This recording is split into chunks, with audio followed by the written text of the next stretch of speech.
चलिए हमारा अगला टॉपिक है आदमी की आंख। आपको दिख रहा होगा। सबसे पहली बात यह है कि आंख जो है होता है, किसी का भी हो, वो गोल होता है। गोल होने का मतलब स्फेरिकल होता है कि नहीं? तो आपको सामने दिख रहा होगा। इसमें क्या बाबू उल्टा बना दिए हैं? ओ तब मैंने तुम इधर से दिखता है इधर से अंधेरा जाता है। गजब आदमी है तुम। कहीं भी देख, हम तो ऊपर भी देख सकते हैं। मेरा मन करता हम लेंस को ऊपर रखते हैं। कोई बात नहीं है, ठीक है। उल्टा सीधा क्या होता है, क्या बोल रहे हो? रे ऑफ लाइट को हम उधर से ना भेज के किधर से भेजेंगे? हम इधर से भेजेंगे। तो ये है हमारा लेंस। लेंस जो होता है वो उसका रेडियाई ऑफ कर्वेचर इक्वल नहीं होता। आपको दिख रहा होगा इधर कर्व थोड़ा ज्यादा है, इधर कर्व थोड़ा, इधर थोड़ा फ्लैट टाइप का ना दिख रहा है।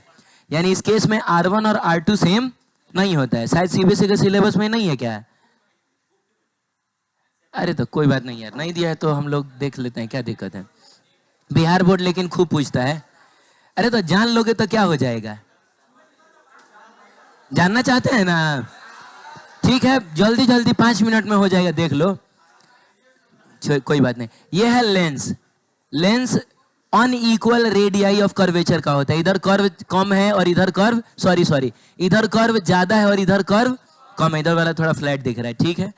ये जो लेंस होता है वो जिन मसल्स में धंसा हुआ होता है, ये मसल्स आपको दिख रही हैं, इनको क्या कहा जाता है? Ciliary muscles. और यही वो मसल्स हैं जो लेंस को दबाती हैं। अच्छा है, यही मसल जब रिलैक्स्ड हो जाती हैं तो लेंस वापस से फैल जाता है। क्लियर है? वो हम देख सकते हैं। ये आपको लेंस दिख रहा है और ये है सीलियरी मसल। देख रहे, दबा रही हैं फिर फैल रहा है, दबा रही हैं फैल रहा है, कुछ इस तरीके से इसमें होता है। क्लियर है? नहीं समझ रहे हो? ठीक है। ये लेंस के सामने जो होता है खिड़की टाइप का होता है, समझ रहे हो? खिड़की में पल्ला होता है, जैसे पल्ला नहीं होता है। पल्ला को अंग्रेजी में क्या बोला जाता है? डोर बोला जाता है, शायद विंडो बोला जाता है ना। विंडो पल्ला को कहा जाता है, पूरे खिड़की को विंडो। अब जो भी बोला जाता है हमारे लिए पल्ला ही ठीक है। क्या बोलो, क्या बोला जाता है? तो ये जो आपको दिखाई दे रहा है ना, ये जो आपको दिखाई दे रहा है वो उस खिड़की का पल्ला है। यही जो है बंद होगा और यही जो है वो खुलेगा। जब वो बंद होगा तो कम लाइट अंदर एंटर करेगा, जब ये खुल जाएगा तो ज्यादा लाइट एंटर करेगा। तो क्या है ना कि हमारी आंखों में एक limited amount of light he enter करना चाहिए। बहुत ज्यादा लाइट अगर अचानक से एंटर कर, जैसे हम सूरज की तरफ लगातार देखने लगे, हमारी आंखें खराब हो। चौंधिया कौन सी जाएगा रे? उधिया जाएगा सीधे। चौंधियाने का मतलब तो थोड़ी देर के लिए ना, लगातार आंख ऐसे खोल के सूरज की तरफ देखो ना तुम, वो खराब हो जाएगा। 2-4 मिनट में देखने लायक नहीं रहोगे। अरे लाइट के पास एनर्जी ना होता है, और अगर एक सर्टेन अमाउंट से ज्यादा एनर्जी किसी भी चीज को दे दिया जाए तो वो खराब हो जाएगा। तो अगर बाहर से लाइट बहुत ज्यादा आ रहा है ना, तो ये जो पल्ला है जिसको हम लोग आइरिस के नाम से जानते हैं, किस नाम से? हाँ, ये थोड़ा ऐसे बंद टाइप का हो जाएगा। अरे बोलिए, जिसकी वजह से ये जो ओपनिंग है, ओपनिंग जिसको क्या बोला जाता है? प्यूपिल बोला जाता है। ये ओपनिंग छोटा हो जाएगा। ओपनिंग का मतलब हुआ कि जो क्या कहा जाता है, हाँ, जो छेद बच रहा है इसमें, पल्ला मान लो बंद हुआ तो इतना सा बच रहा है ना अभी, हालांकि गोल होता है, तो इसको प्यूपिल बोला जाता है। तो उस केस में प्यूपिल छोटा हो जाएगा, कम लाइट एंटर करेगा। मैंने बाहर अगर बहुत ज्यादा लाइट है तो हमको तो कम ही लाइट ना अंदर भेजना होगा, तो ये छोटा हो जाएगा। लेकिन बाहर अगर लाइट बहुत कम है, बोलिए बाबू, क्या? विंडो सील बोला जाता है। चलिए, मेरे लिए पल्ला ही ठीक है। तुम जाके कौन है अपने घरे जाना और कहना किसी से कि थोड़ा सा सील खोल दीजिए, पल्ला खोल दीजिए। नहीं समझ में है, ठीक है। तो ये क्या है, लाइट बाहर में अगर बहुत कम है, लाइट बाहर में अगर बहुत क्या है, कम है, तो बाबू ये शांत रहो,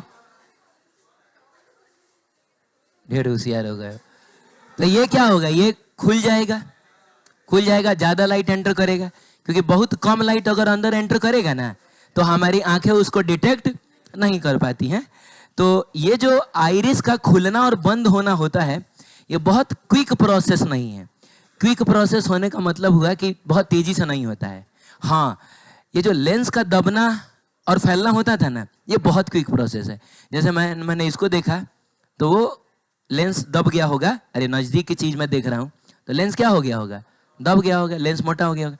लेकिन जैसे इसको देखकर मैंने उसको देखा, वो अचानक से फैल, और ये 1 सेकंड के 1000वें हिस्से में हो जाएगा। अब बात समझ रहे हैं? मैंने जितनी बार मैं अपनी निगाहें इधर उधर ऐसे घुमा रहा हूं, उतनी बार समझ लीजिए मेरी आंखों का लेंस जो है वो फैल और सिकुड़ रहा होगा। तो ये बड़ा क्विक प्रोसेस होता है। लेकिन आइरिस का फैलना और सिकुड़ना क्विक प्रोसेस, इसको समय लगता है, 10 सेकंड 15 सेकंड का समय लग जाएगा। यही वजह है कि जब आप अचानक से किसी अंधेरे कमरे में जाते हैं, जैसे कभी हम लोग सिनेमा हॉल में जाते हैं, तो सिनेमा हॉल में अचानक से एंटर करोगे, लगेगा तुमको कुछ दिखाई, ये वाला सिचुएशन हो जाएगा। आप समझ रहे हैं? कुछ सीढ़ी उड़ी कुछ नहीं दिखेगा, कहां से घूमना है। लेकिन वही आप थोड़ा सा 15-20 सेकंड एक जगह खड़े हो जाइए, थोड़ी देर के बाद आपको सब कुछ दिखाई देने लगेगा। क्यों ऐसा क्यों हुआ था? क्योंकि जब आप सिनेमा हॉल के बाहर थे तो लाइट बहुत ज्यादा ना था, तो ये जो प्यूपिल का साइज है वो बहुत छोटा होगा ताकि कम लाइट जाए ना। लेकिन इसी कम प्यूपिल के साथ जब आप सिनेमा हॉल में एंटर करिएगा और पता चल रहा है सिनेमा हॉल के अंदर भी लाइट बहुत कम है, तो लाइटों कम है और ऊपर से पल्ला भी थोड़ा सा खुला हुआ है, तो बहुत ही कम लाइट अंदर आएगा और उस लाइट को हमारी आंखें डिटेक्ट नहीं कर पाएंगी। ठीक है, तो हमको एकदम अंधेरा अंधेरा सा फील होगा। लेकिन 10-15 सेकंड अगर समय दीजिएगा तो धीरे धीरे धीरे धीरे क्या होगा, खुलेगा, क्योंकि यहां से सिग्नल जाएगा कि बाहर लाइट बहुत कम है, प्यूपिल को थोड़ा बड़ा करिए, अरे बोलिए ना, पल्ला को थोड़ा खोलिए, तो थोड़ी देर के बाद ये थोड़ा सा खुल जाएगा। अब भले बाहर कम लाइट है, लेकिन अब चूंकि प्यूपिल बड़ा हो गया है तो थोड़ा ज्यादा लाइट ना अंदर एंटर करेगा और फिर हमको दिखेगा कि कहाँ क्या चीज है। क्लियर है? चाहे ऐसा होता है कि अचानक आप उसी सिनेमा हॉल से बाहर आइएगा ना तो आंख चौंधी आ जाता है। जैसे अभी मान लो कि लाइट अभी कट जाए तो थोड़ी देर के लिए एकदम सब कुछ अंधेरा अंधेरा सा हो जाता है।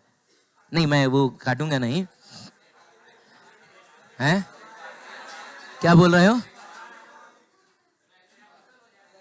प्रैक्टिकल हो जाएगा? नहीं, लाइट काटने का मतलब है सब रहने दो, तुम समझो ना बात को। तुम्हारे घर में बिजली बत्ती है ना, तो वहां जाके करना। तो अचानक से अंधेरा हो जाएगा, थोड़ी देर के बाद फिर धीरे धीरे हल्का फुल्का, क्योंकि उधर वेंटिलेटर से थोड़ा बहुत लाइट तो आ रहा है ना। लेकिन अचानक से ये लाइट कट जाना, अचानक से अंधेरा हो जाएगा। वो भले लाइट आ रहा है तो क्या है, थोड़ी देर के बाद चीजें थोड़ी बहुत दिखाई देनी शुरू हो जाएंगी। और अचानक से अगर लाइट आ जाए तो आंख चौंधिया जाता है कि नहीं? काहे पता है? क्योंकि जब लाइट कटा हुआ था, अंधेरा था, तो प्यूपिल उस समय अपने मैक्सिमम ओपनिंग पर था, ताकि जो भी लाइट है उसमें से ज्यादा जा पाए। और फिर अचानक से जब लाइट आएगा तो बहुत ज्यादा लाइट ना अंदर एंटर कर जाएगा, तो उतना लाइट झेलने का आंख के पास औकात नहीं है, तो वो आंख चौंधिया तो ऐसा होने लगता है। ठीक है, तो फिर उसके बाद क्या होगा, थोड़ा समय गुजरेगा तो ये बंद हो जाएगा, छोटा सा ओपनिंग रहेगा ताकि कम लाइट अंदर जा सके। मतलब आप समझ रहे हैं ना? तो ऐसा होता है। तो अगर हम देखें, अच्छा एक और चीज है, ये जो आपको पर्दा टाइप का दिखाई दे रहा है, अरे बोलो ना, ग्रीन कलर का, यही है आइरिस। जा, तो यही देख रहे हो, फैल रहा है सिकुड़ रहा है, फैल रहा है सिकुड़ रहा है, नहीं हो रहा है क्या? बोलो। और हमारी आंखों का जो कलर है कौन डिसाइड करता है? तो ये आइरिस ही डिसाइड करता है। जैसे किसी की भूरी आंखें होती हैं, किसी की नीली आंखें होती हैं, किसी की गुलाबी आंखें, नहीं गुलाबी आंख किसका होता है? गुलाबी आंख किसका होता है पता नहीं। किशोर कुमार किसको देख लिया था? है जी? अच्छा, तुम हनी सिंह के जमाने को ना, मैं किशोर कुमार की बात कर रहा हूं, तुम हनी सिंह पे ले जा रहे हो। खैर जो भी है, लेकिन वो डिसाइड कौन करता है?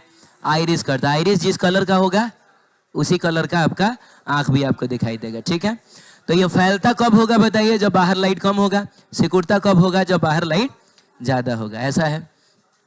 वापस आते हैं, अब सुनिए, ये लेंस हो गया, आइरिस हो गया, ओपनिंग को हम लोग प्यूपिल बोलते हैं। अब इसके बाद ये जो चीज आपको दिखाई दे रहा है, ये चीज दिख रहा है, जो कि जो कि स्फेरिकल है, बोलो, ये होता है हमारी आंखों का कवर। नहीं, लेमिनेशन नहीं, तो मोबाइल वगैरह पे हम लोग लेमिनेशन करते हैं, तो ये फ्लेक्सिबल ही होता है, लेकिन यही होता है हमारी आंखों का कवर। इसका दो काम है। एक तो पहले आपको पता होना चाहिए कि आंख के अंदर ये जितना भी कुछ आपको दिखाई दे रहा है, ये सब लिक्विड फॉर्म में होता है, जेली के फॉर्म में होता है। मछली खाते होगे, उसका आंख कभी अगर मिल जाए, पकड़ के इसे दबा देना, पुच से बाहर नहीं निकल जाता है सारा उधर जेली टाइप का मटेरियल, नहीं निकलता है। तो कहने का मतलब है कि फ्लूइड के पास तो अपना कोई शेप होता नहीं है। जब तक उसको कंटेनर ना मिले, उसको कोई डेफिनेट शेप मिलेगा क्या? तो ये जो कवर है वही उसको शेप भी देता है। और बच्चों, इस कवर को बोला जाता है, इस कवर को बोला जाता है कॉर्निया।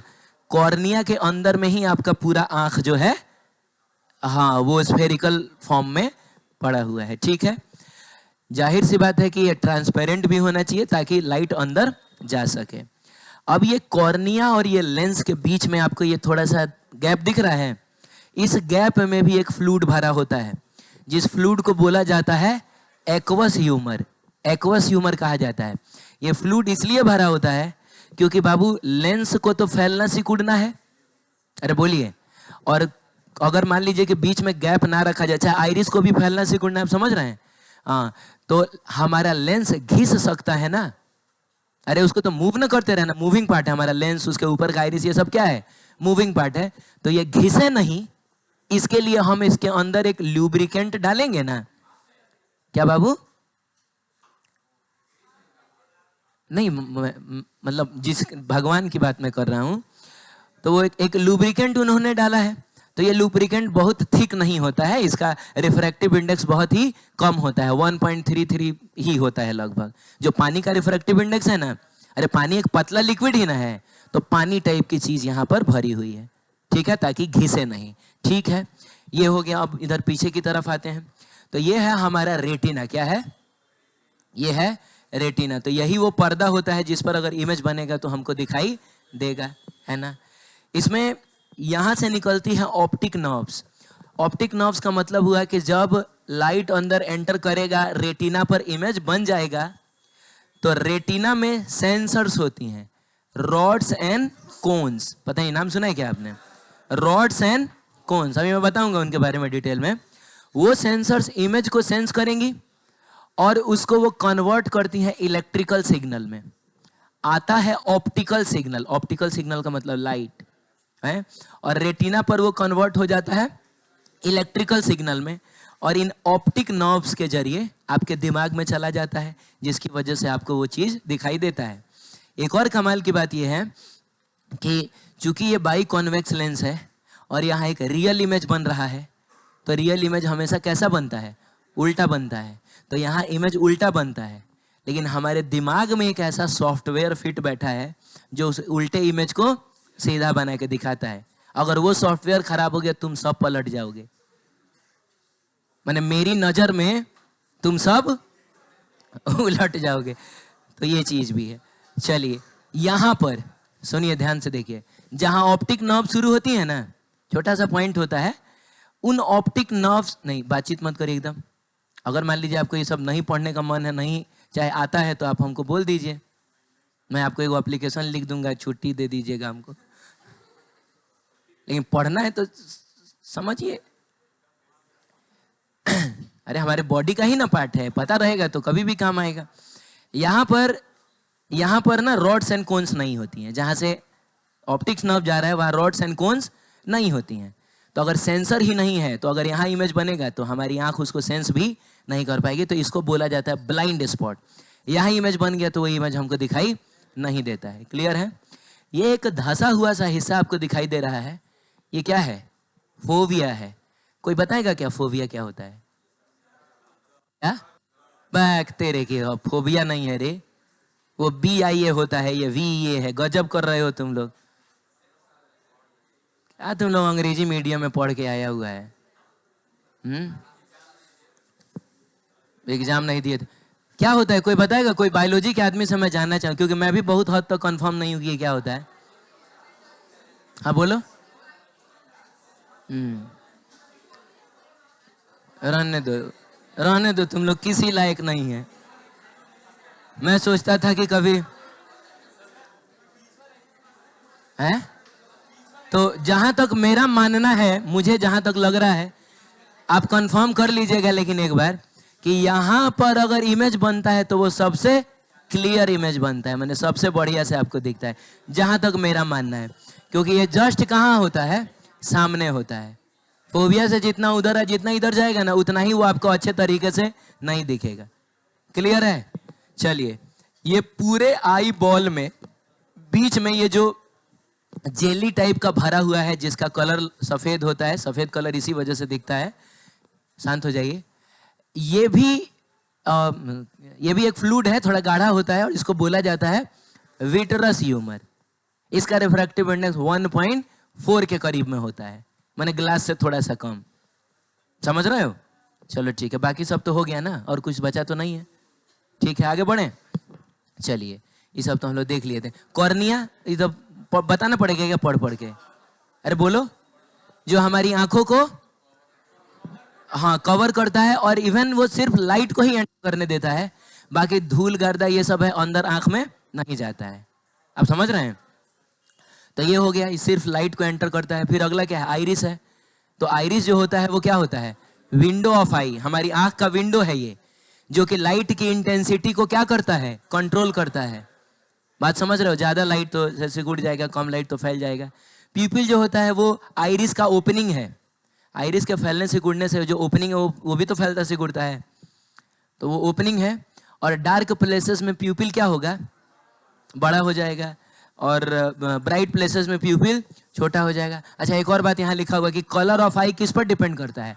आइरिस पर डिपेंड करता है। ठीक है, लेंस जो है, जिसको क्रिस्टलाइन लेंस आप बोल रहे हैं, वो एक्चुअली बनता किससे है? प्रोटीन से बनता है कि नहीं? और ये एक बाई कॉन्वेक्स लेंस है जिसका रेडियस ऑफ कर्वेचर अनइक्वल है। एक तरफ कर्व ज्यादा होता है, एक तरफ कर्व थोड़ा कम होता है ना, ऐसा है।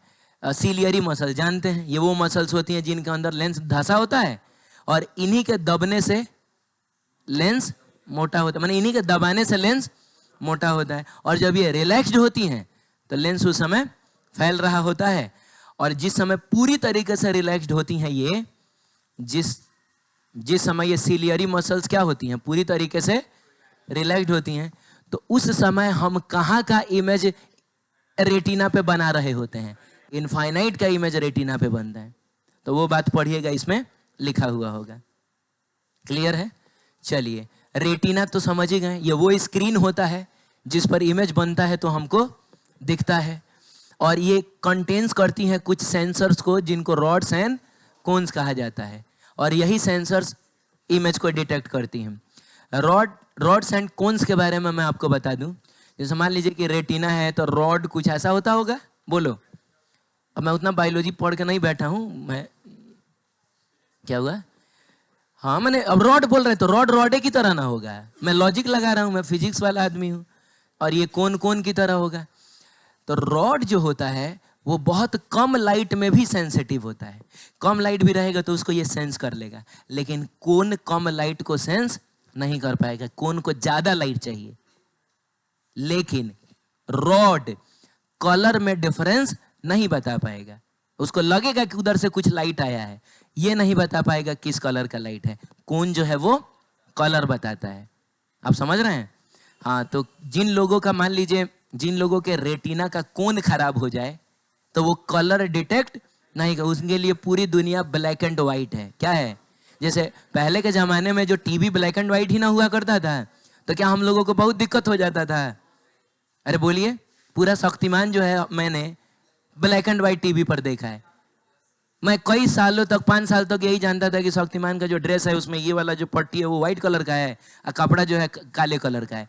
वो बाद में किसी क्या कहा जाता है, हाँ, किसी कलर टीवी में जब मैंने देखा तब पता चला कि जा अरे ये तो लाल कलर का है, क्योंकि मैंने तो उसको ब्लैक एंड व्हाइट में देखा था। आप लोगों ने कोटा फैक्ट्री देखा है? तो क्या आपको एक बात पता है, कोटा फैक्ट्री का पूरा first season black and white है? तो क्या कोई दिक्कत हो गया है? इवन वो तो अगर क्या कहा जाए कि बहुत ज्यादा अगर हम ध्यान ना दे तो हमको पता भी नहीं चले। कुछ लोगों को तो शायद कुछ लोग तो हमको ऐसे भी मिले हैं जिनको जब मैंने बोला है कि ऐसा है तो उन्होंने बैक, ऐसा है क्या? पूरा सीजन फर्स्ट देख लिया है उन्होंने, अब कह रहा है कि जा, ऐसा है क्या? ना ऐसा तो नहीं है, मैंने खुद देखा है। तो मैं बोलता हूँ तब एक काम करो ना, यूट्यूब पे ही ना पड़ा हुआ है, खोल के देख लो। तो वो देखता है तो नहीं, शुरू का नहीं, पूरा। अरे तो शुरू का 2 मिनट और बाद का 10 घंटा में अंतर नहीं है। शुरू का 2 मिनट में कलर है, बाकी सब। तो कोई दिक्कत नहीं होगा अगर पूरी दुनिया आपको ब्लैक एंड व्हाइट भी दिखे, फिर भी सब कुछ हमको बढ़िया से दिखता है।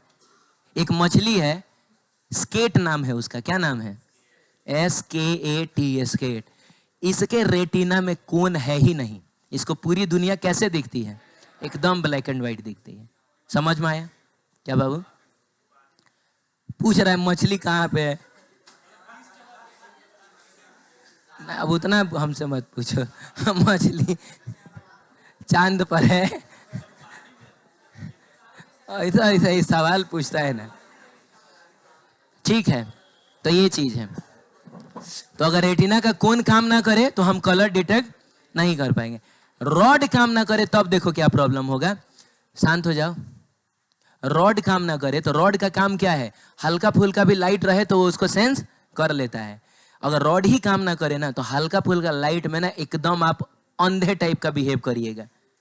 आप समझ रहे हैं? जैसे मान लीजिए कि रात का समय है, रात का समय है। अब तो खैर स्ट्रीट लाइट्स हर जगह लग गई हैं, लेकिन आज से 4 साल 5 साल पहले ऐसा नहीं होता था। तो हम लोग किसके भरोसे चलते थे? चांद अगर है तो उसकी जो थोड़ी बहुत रोशनी है उसकी वजह से। अच्छा, अगर चांद नहीं है, अमावस है, तो अच्छा आप पहले शांत हो जाओ। एकदम क्या है बताओ? अमावस की रात है, ठीक है, और आप रात में चल रहे हैं, तो ऐसा थोड़े होता है कि एकदम अंधे होके ऐसे चलते हैं ऐसे करके। नहीं, नहीं गिरेंगे भाई, इतने गिरे। अरे मेरी बातों को समझने की कोशिश करिए। मैं कह रहा हूं कि रात के अंधेरे में भी अगर हम लोगों को चलना होता है, जैसे कभी 4 बजे भोर में ट्रेन पकड़ना रहा, चाहे 2 बजे रात में हम ट्रेन से उतर के अगर आ रहे हैं, तो क्या हम एकदम अंधे की तरह बिहेव करते हैं क्या? ऐसे लकड़ी से टोया टोया के चल, ऐसा नहीं ना होता है। हमको चीजें दिखती हैं, बहुत क्लियर ना दिखे, लेकिन फिर भी अगर कोई सामने से आ रहा है तो पता चल जाएगा कि सामने एक आदमी है। अरे बोलो ना। हल्का फुल्का जो सितारों की लाइट है, तारा वारा का लाइट है, चाहे कहीं दूर घर में कहीं कोई बल्ब जल रहा है, तो हल्का फुल्का भी अगर लाइट आ रहा है तो हमको चीजें दिखती हैं। बहुत क्लियर नहीं दिखती हैं, लेकिन फिर भी दिखती हैं। ऐसा नहीं कि सामने कोई है तो हमको पता ही नहीं चलेगा यहाँ कोई है। अरे हाँ तो बोलो यार। रात में चलो ना कभी रोड पे, जिस समय लाइट कटा होता है, तो क्या नहीं चल पाते हो? चल पाते हो। क्यों चल पाते हो? क्योंकि आपकी आंखों में क्या है? रॉड है, और हल्का भी लाइट रहेगा तो वो सेंस कर लेगा। लेकिन 1 मिनट, रॉड कलर नहीं बताता है।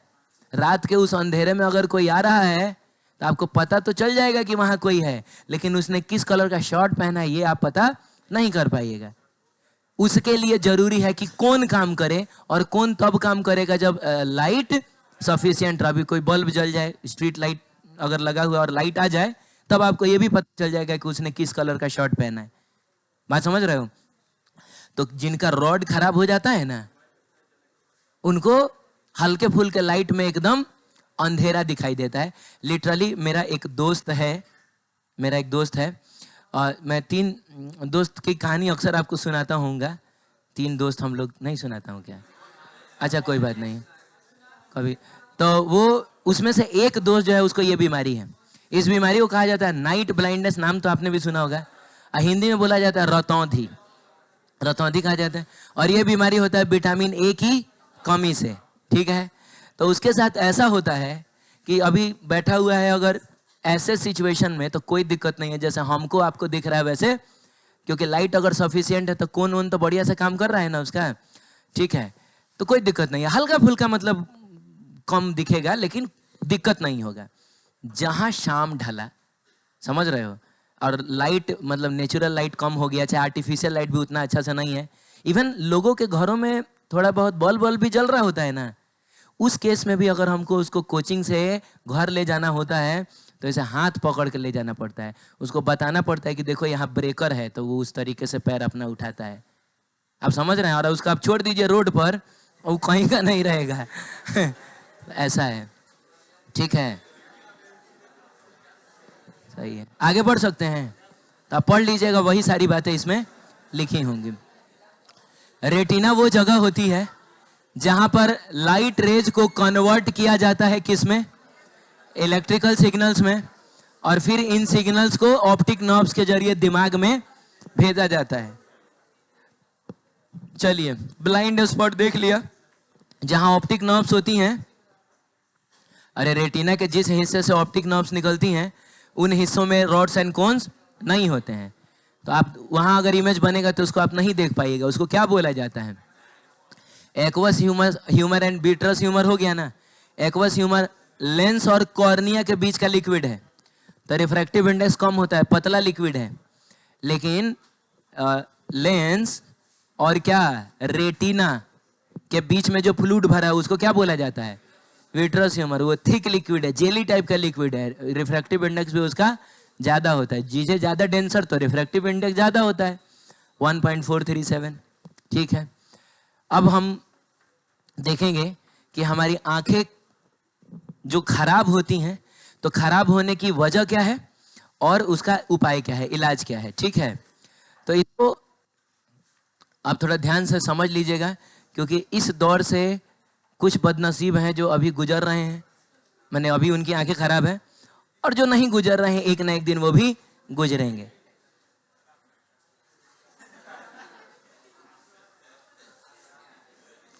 हम गुजर रहे हैं तो हम नहीं चाहेंगे कि जिस दौर से हम गुजर रहे हैं तुम भी गुजरो। ठीक है तो नहीं, देखिए, पहले के जमाने में ऐसा नहीं था। पहले के जमाने में लोग बहुत बूढ़ा भी हो जाता था फिर भी कोई दिक्कत नहीं होता।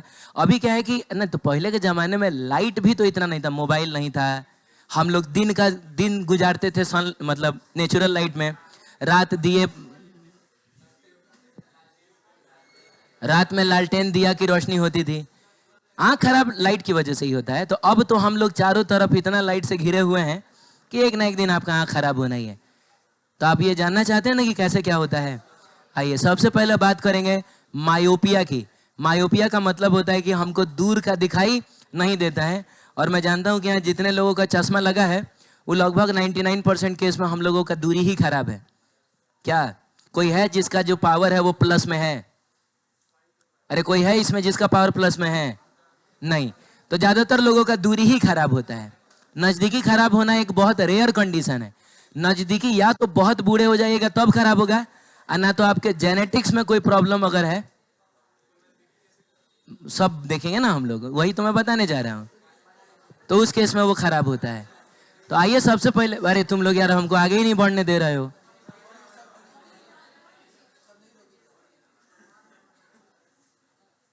नजदीकी दूरी खराब कैसे होती है आइए समझते हैं। पहले तो इसको बोला जाता है मायोपिया, और इसका एक और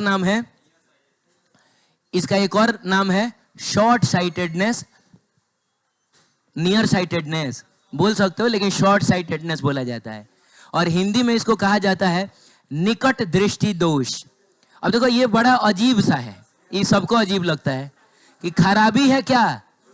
दूरी में खराबी है, और कहा जाता है इसको निकट दृष्टि दोष है, चाहे इसको शॉर्ट साइटेडनेस है। अरे बात समझ रहे हो? तो तुम उल्टा ही समझ के याद कर लेना, ये भी एक ट्रिक ही हो गया कि दूरी खराब है तो शॉर्ट साइटेडनेस बोला जाएगा। अब देखिए, ये हमारी आंखों का लेंस तब का है जब हमने जन्म लिया है। क्या हुआ है? जन्म हुआ है। उस समय आंखों का लेंस जो है वो इतना है, सिलियरी मसल्स पूरी तरीके से रिलैक्स्ड हैं। पूरी तरीके से नहीं है, तुम एकदम चुप करके बैठेगा, ये हमको सवेरे से डिस्टर्ब कर। देखिए, शांत हो जाइए। ये वो सिचुएशन है जिस समय हमने जन्म लिया है ना, और सिलियरी मसल्स पूरी तरीके से रिलैक्स्ड है। बहुत अच्छा। तो बताइए, हम अभी कहाँ की चीजों को साफ साफ देख पा रहे होंगे? कहाँ की चीजों को साफ साफ देख पा रहे होंगे? इनफाइनाइट की चीजों को। हल्ला नहीं करो। इनफाइनाइट से आने वाली जो रेज होंगी वो इस केस में कहाँ कन्वर्ज कर रही होंगी? रेटिना पे। बोलिए। और हमको चीजें दिखाई दे रही होंगी। अब धीरे धीरे हमारा उम्र बढ़ रहा है।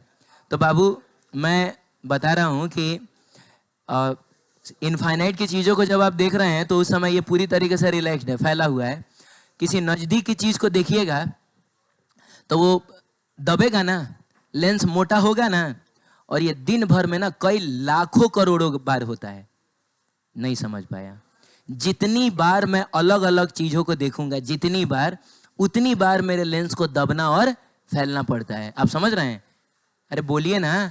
तो दिन भर में ये लाखों करोड़ों बार होता है। ये 10 बार 20 बार नहीं होता है। हर बार इसको देखा तो ये थोड़ा सा मोटा हो गया, उसको देखा थोड़ा सा पतला हो गया। आप समझ रहे हैं? अब बात बताइए कि कोई भी चीज अगर दिन भर में लाखों करोड़ों बार फैल और सिकुड़ रहा है तो 30-40 साल के बाद आपको क्या लग रहा है? जब ये पूरी तरीके से रिलैक्स्ड भी होगा तो क्या अपने एकदम उस ओरिजिनल स्टेट में जा पाएगा जिस ओरिजिनल स्टेट में वो जन्म के समय था? पता चलेगा परमानेंटली वो थोड़ा सा, अरे परमानेंटली थोड़ा सा दब गया है। अरे इट इज समथिंग लाइक कि कोई आप एक रबर लीजिए ना, रबर बैंड नहीं होता है, रबर लीजिए तो आप उसको ऐसे लटकाइएगा तो मान लीजिए उसका लेंथ इतना बड़ा है। अब आप इसको खींच के छोड़ दीजिए, कोई बात नहीं, आपको लग रहा होगा हाँ सर एकदम अभी उसी शेप में आ गया होगा। एक बार और खींच के छोड़ दिए। आप इसको ना 10-20 करोड़ बार खींचिए छोड़िए, खींचिए छोड़िए, खींचिए। 10-20 करोड़ बार खींचने और छोड़ने के बाद अब जब आप उसको लटकाइएगा तो वो इतना ही दिखेगा? नहीं। आपको नहीं लग रहा परमानेंटली वो थोड़ा लंबा हो चुका होगा? अरे बोलो ना यार। बहुत सारा इलास्टिक वाला कपड़ा हम लोग पहनते हैं तो 1-1.5 साल पहनने के बाद वो परमानेंटली ढीला नहीं हो जाता है। तो इसके साथ भी ऐसा ही होता है। लगातार दबने दबने दबने से 30-40 साल के बाद परमानेंटली ये थोड़ा सा दब जाएगा। मने जिस समय सिलियरी मसल्स काम नहीं भी कर रही होंगी, शांत हो जाओ, और जिस समय लेंस को पूरी तरीके से फैल जाना था, पता चलेगा कि वो पूरी तरीके से ना फैल पाया, परमानेंटली थोड़ा सा दबा ही रह गया। हे भगवान, तो अब थोड़ा मुझको बताना तो तुम, पहले जब वो इतना फैलता था तब ना इनफाइनाइट पर पड़ी हुई चीज का इमेज यहां बनाता था, अब वो परमानेंटली थोड़ा दब गया है तो इनफाइनाइट पे पड़ी हुई चीज को, अरे दब जाने से कन्वर्जिंग प्रॉपर्टी बढ़ गई है। तो अब इनफाइनाइट से आने वाली रेस को क्या रेटिना पे ही वो कन्वर्ज करेगा? कहां कन्वर्ज करेगा? अरे कन्वर्जिंग प्रॉपर्टी बढ़ ना गया है तो कहां कन्वर्ज करेगा? पहले ही कन्वर्ज कर देगा। अरे यार, लेंस पतला होता है तो दूर कन्वर्ज करता है, लेंस मोटा होता है तो नजदीके कन्वर्ज कर देता है। तो क्या करेगा ये? अब यहां से आने वाली रेज को वो कहां कन्वर्ज कर देगा? हल्ला मत करिए। कहां कन्वर्ज कर देगा? तो कहीं नजदीक ही कन्वर्ज कर देगा। बताइए, इनफाइनाइट पर पड़ी हुई चीज अब आपको दिखाई देगी? धुंधली दिखाई देगी। इसका मतलब हुआ आपका दूरी खराब हो चुका है। अब सुनो, मैंने इस ऑब्जेक्ट को यहां लाया, मैं कहां लाया? अब कुछ फाइनाइट डिस्टेंस पे लाया। तो अगर ऑब्जेक्ट फाइनाइट डिस्टेंस पे आया तो ऑब्जेक्ट यहां था तो इमेज यहां बना था। बोलो बाबू, इस मोटे वाले लेंस का फोकस यहां ना हो गया है। तो जब आप ऑब्जेक्ट को नजदीक लाइएगा तो इमेज भी भागेगा कि नहीं? तो कहने का मतलब है कि इमेज भागेगा। भाग के मान लीजिए कि कहां पहुंचा? कहीं यहां पहुंचा। बताइए, क्या अब ये आपको दिख जाएगा? अभी भी नहीं दिखेगा। तो हो सकता है कि ये कहीं 100 मीटर हो, यानी 100 मीटर की चीज भी अभी आपको दिखाई नहीं दे रहा है। इनफाइनाइट का तो वैसे भी नहीं दिख रहा था, धुंधला दिखेगा। 100 मीटर की चीज भी अब आपको धुंधली दिखेगी। समझ रहे हैं? चलिए और नजदीक लाइए, और नजदीक लाइए। मान लीजिए कि हम इसको कहां लाते हैं? बताइए, यहां ला दें? बोलिए, दूसरा कलर चूज करने, यहां ला दें? अरे बोलना रे। तो ये इमेज जो है अब और उधर खिसकेगा कि नहीं? तो मान लो बाबू कि खिसक के कहां पहुंच गया? यहां पहुंच गया। तो बताइए, ये चीज अब आपको दिखाई दे देगा कि नहीं? और मान लो ये वाला जो डिस्टेंस है वो कितना है? कुछ ले लो अपने से, बताओ। 10 मीटर ले लिया जाए? 10 मीटर, 50 मीटर, जो मन करे ले सकते हो। तो कितना ले लिया हम लोगों ने? 10 मीटर ले लिया। तो इसका मतलब हुआ कि 10 मीटर से पहले की चीज है अब आपको क्लियरली दिखाई नहीं देंगी। आपको दिखाई देगा 10 मीटर का चीज। अब 10 मीटर के बाद अगर आप इसको रखना चाह रहे हैं, बोलिए, मान लीजिए अब आप यहां लेके आते हैं, तो अब यहां लाइएगा तो इमेज फिर पीछे भागेगा ना, तो पीछे भागेगा तो सिलियरी मसल से इसको दबा के मोटा कर देंगी और फिर से पीछे जो इमेज बन रहा था वो कहां बनने लगेगा। यानी इसके बाद की अब सारी चीजें आपको दिखाई देंगी, यानी नजदीक की चीजों को देखने में आपको कोई प्रॉब्लम नहीं है, क्योंकि लेंस को दबने में प्रॉब्लम थोड़े है, लेंस को तो फैलने में ना प्रॉब्लम हो गया था। अरे बोलो, हाँ। तो इस केस में कहा जाता है कि आदमी का फार पॉइंट शिफ्ट कर गया है। नॉर्मल ह्यूमन का, किसका? नॉर्मल ह्यूमन की बात करें तो फार पॉइंट कितना होता है? अरे नॉर्मल ह्यूमन का फार पॉइंट कितना होता है? इनफाइनाइट होता है। लेकिन जिसको मायोपिया हो गया है उसका फार पॉइंट शिफ्ट हो जाता है, 10 मीटर 5 मीटर ऐसा हो जाता है। तो मान लीजिए कि एक एग्जाम्पल लेते हैं कि एक मायोपिक पर्सन है। मायोपिक का क्या मतलब हुआ? जिसकी दूरी खराब हो गई है, तो उसका फार पॉइंट कितना हो गया है? कुछ 10 मीटर हो गया है। का मतलब हुआ 10 मीटर के बाद की चीजें नहीं दिखेंगी, 10 मीटर से पहले की चीजें दिखेंगी। क्लियर? अब सवाल यह है कि इसका इलाज कैसे किया जाए, बोलिए ना। तो एक काम करते हैं,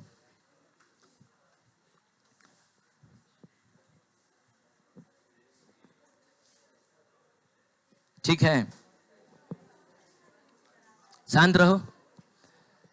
इलाज करने का मतलब क्या हुआ कि आपको इनफाइनाइट पे जो चीज है वो भी साफ साफ दिखे। इनफाइनाइट पे जो चीज है वो भी साफ दिखे। आप लोग बातचीत करिएगा, अभी मैं निकाल दूंगा वो क्लास में से।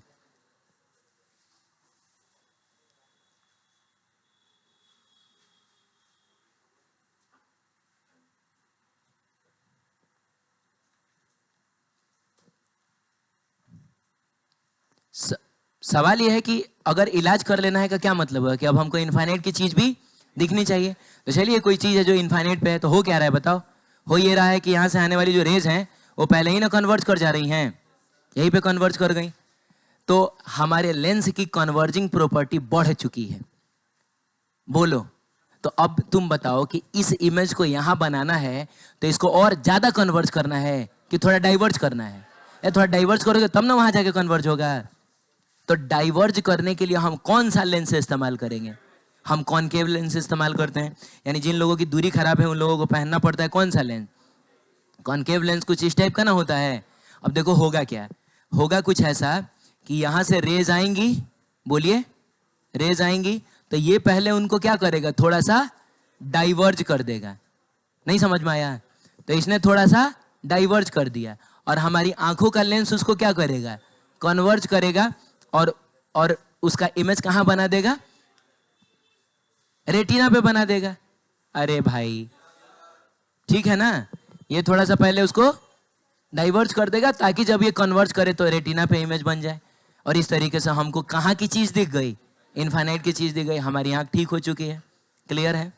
अब सुनो कि इस केस में अगर कभी न्यूमेरिकल पूछा जाए तो कैसे पूछा जाता है। ठीक है, मैंने कहा कि आदमी का फार पॉइंट शिफ्ट कर गया है। फार पॉइंट शिफ्ट करके कहां पहुंच गया है, कितने मीटर पे पहुंच गया है, 10 मीटर पे। तो पता है ये लेंस करता क्या है? ये लेंस इस इनफाइनाइट की चीज का जो इमेज है वो कहां बना देता है, 10 मीटर पे। अब लेंस का जो इमेज होगा वो आपकी आंख के लिए ऑब्जेक्ट का काम करेगा। अरे बोलो, और आपको दिखता तो लेंस का इमेज ही ना है। आपको ये थोड़ा दिख रहा है, आपको क्या दिख रहा है, आपको ये दिख रहा है। तो लेंस इनफाइनाइट की चीज का इमेज बना देगा 10 मीटर पे, और 10 मीटर की चीज तो आपको दिखाई देती ही है। बोलिए, इसका मतलब हुआ कि अब आपको ये चीज दिख जाएगा जो कि ओरिजिनली तो इनफाइनाइट पे है, लेकिन चूंकि 10 मीटर पे उसका इमेज बन गया है इसीलिए आपको वो चीज दिखाई दे देगा। क्लियर? तो इस केस में अगर हम ऑब्जेक्ट डिस्टेंस की बात करें, ऑब्जेक्ट डिस्टेंस की बात करें तो यही ना ऑब्जेक्ट है और ये इमेज है, तो ऑब्जेक्ट डिस्टेंस कितना हो जाएगा, इनफाइनाइट हो जाएगा। और बताइए इमेज डिस्टेंस कितना हो जाएगा, -10 मीटर हो गया। अरे उधर है तो माइनस में ही ना लेंगे। और यहाँ से हम फोकल लेंथ निकाल लेते हैं। तो बाबू 1/f इज इक्वल टू होता है 1/v माइनस 1/u। अब एक बात बताइए, u तो आपका इनफाइनाइट है, तो समथिंग अपॉन इनफाइनाइट 0 हो जाएगा। अब यहाँ से 1 focal length is equal to 1/-10 metre होगा, और 1 फोकल लेंथ को क्या बोला जाता है? पावर बोला जाता है। तो पावर हो जाएगा आपका -0.1 डायोप्टर। तो ऐसे इंसान से पूछिएगा कि तुमने जो चश्मा पहना है उसमें कितना पावर है, तो वो बताता है -0.1 डायोप्टर। क्लियर है? हाँ, माइनस साइन इस बात को भी कंफर्म कर रहा है कि जो लेंस होना चाहिए वो कैसा होना चाहिए। अरे minus focal length minus power किसका आता है? कॉनकेव का आता है, तो कॉनकेव होना चाहिए। क्लियर है ये? चलो ठीक है। अगला है हमारा हाइपरमेट्रोपिया। हाइपरमेट्रोपिया का मतलब हुआ कि हमको नजदीक की चीज नहीं दिखती है। ठीक है, हाइपरमेट्रोपिया का मतलब उधर कोई है क्या? हाइपरमेट्रोपिया का मतलब हुआ कि हमको नजदीक की चीज नहीं दिखती, लेकिन दूर का चीज आपको दिखेगा। इसको हम लोग फार साइटेडनेस भी कहते हैं। कहीं लिखा हुआ नहीं है क्या इसमें? कहाँ लिखा है? हाँ हाँ, क्या बोला जाता है? फार साइटेडनेस भी बोला है। तो नजदीक का नहीं दिख रहा है तो बोला जाता है इसको फार साइटेडनेस है। क्लियर है? ठीक है, अब सुनो।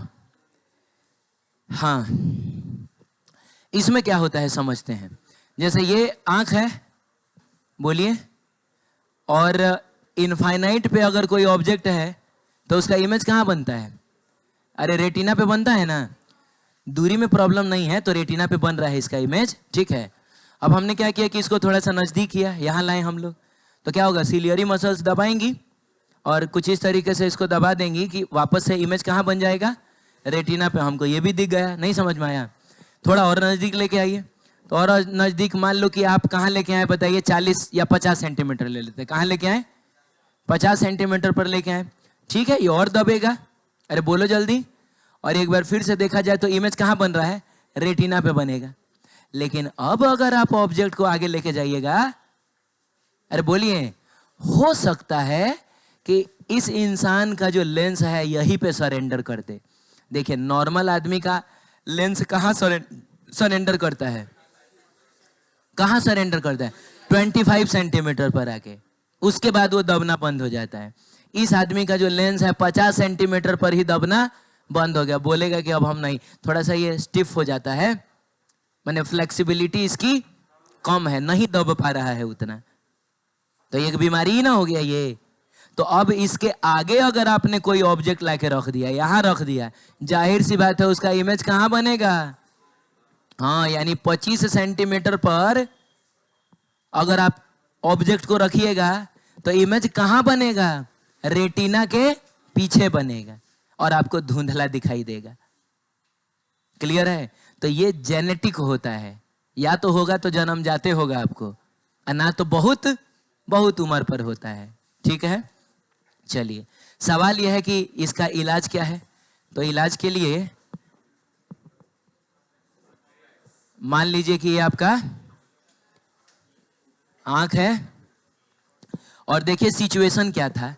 सिचुएशन ये था कि 50 सेंटीमीटर तक तो ठीक था, 50 सेंटीमीटर तक तो लेंस दबा था, लेकिन इसके आगे नहीं ना दब रहा है। और जबकि नॉर्मल आदमी के लिए कहां तक दबना चाहिए? नॉर्मल आदमी के लिए 25 सेंटीमीटर तक दबना चाहिए। तो हमको अगर अपनी आंख का इलाज कर लेना है तो इसका तो मतलब यही ना हुआ कि हमको 25 सेंटीमीटर की भी चीज दिख जानी चाहिए। 50 सेंटीमीटर का तो बिना बिना चश्मे का भी तुमको दिखेगा। बोलो, जिन पता है जिनका नजदीकी खराब होता है, तो उन लोगों को अगर कुछ पढ़ना होता है ना, अभी आपने ऑब्जर्व किया है कि नहीं किया है, तो उनको कुछ पढ़ना, जैसे हम लोग को पढ़ना होता है तो हम लोग ऐसे ना पढ़ते हैं, उन लोगों को पढ़ना होता है तो वो लोग ऐसे करके पढ़ता है, दूर ले जाके पढ़ता है। क्यों ले जाके पढ़ता है? ताकि 25 सेंटीमीटर से वो लोग 50 सेंटीमीटर तक चले जाएं। अरे बोलो ना। हाँ ठीक है, पकड़ो इसको। हाँ, तो अगर आंख का इलाज कर लेना है का मतलब हुआ कि हमको ये चीज भी दिख जाना चाहिए। लेकिन हो क्या रहा है? हो ये रहा है कि इससे लाइट जो निकल रहा है ना, वो कहाँ जाके कन्वर्ज कर रहा है? रेटिना के पीछे, कहीं यहाँ पर कन्वर्ज कर रहा है। तो आप बताइए कि इन रेज को हमको और ज्यादा कन्वर्ज करना है कि डाइवर्ज करना है? नहीं नहीं, इसको डाइवर्ज कर दोगे तब तो और दूर चला जाएगा। हमको और कन्वर्ज ना करना है, तो कन्वर्ज करने के लिए कौन सा लेंस यूज किया जाता है? हैं? कन्वर्ज करने के लिए हम कॉन्वेक्स लेंस का यूज करते हैं। तो देखिए क्या होगा, होगा ये कि ये थोड़ा सा कन्वर्ज कर देगा। अरे बोलो, अरे थोड़ा सा ये कन्वर्ज कर देगा, और बाकी जो बचा हुआ है वो ये कन्वर्ज कर देगा, और मिला जुला के आपका इमेज एक बार फिर से कहाँ बन जाएगा? रेटिना पे बन जाएगा। सही है। तो इस केस में बताइए, अगर हमको चीजों को साफ साफ देख लेना है, तो कोई चीज 25 सेंटीमीटर पे है तो यूं तो नेकेड आई से आपको दिखेगा नहीं। तो ये जो लेंस है ना, वो इसका इमेज कहाँ बना देता है?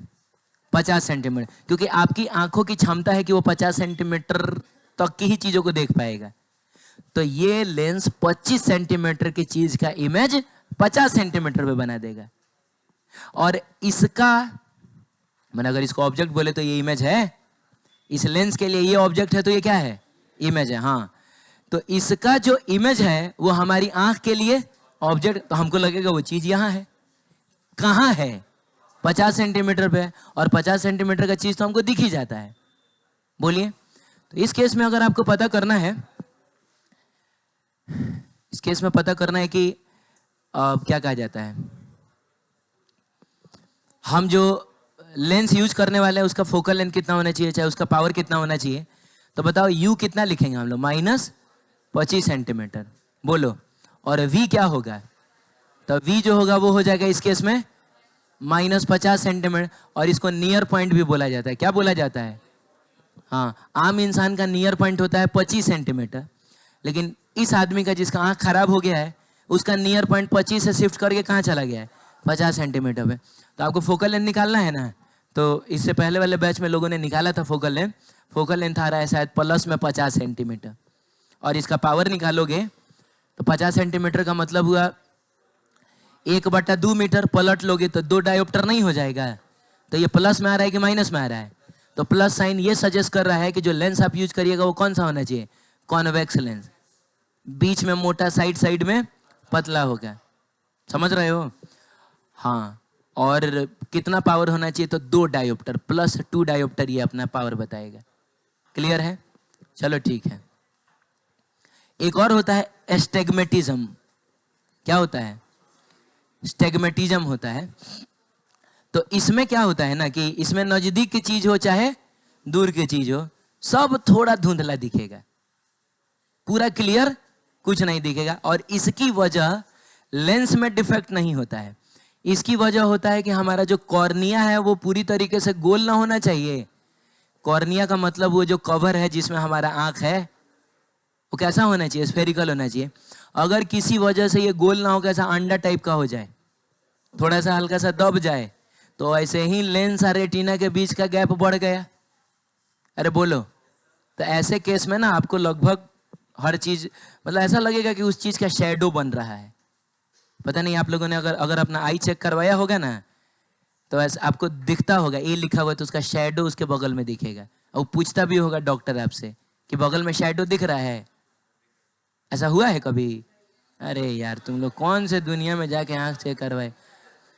अच्छा, आपको एक बात पता है कि आपके चश्मे में जो पावर है उसमें खाली कॉनकेव या कॉन्वेक्स यूज नहीं है, उसमें एक सिलिंड्रिकल लेंस भी यूज हुआ है। ये आप जानते हैं क्या? कोई बात नहीं है, रहने दीजिए।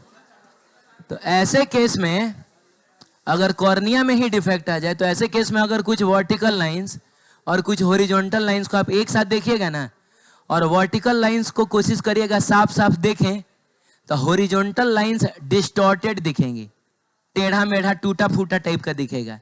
और अगर हॉरिजॉन्टल लाइंस को साफ साफ देखने की कोशिश करिएगा तो वर्टिकल लाइंस डिस्टॉर्टेड दिखेंगी। मतलब ऐसा कुछ होता है, ठीक है।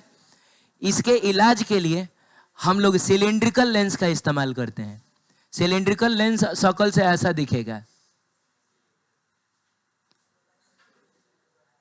इस टाइप का दिखेगा, ऐसा टाइप का, ऐसा दिखेगा। अच्छा, मैं बता देता हूं स्फेरिकल लेंस और सिलिंड्रिकल लेंस में अंतर क्या है।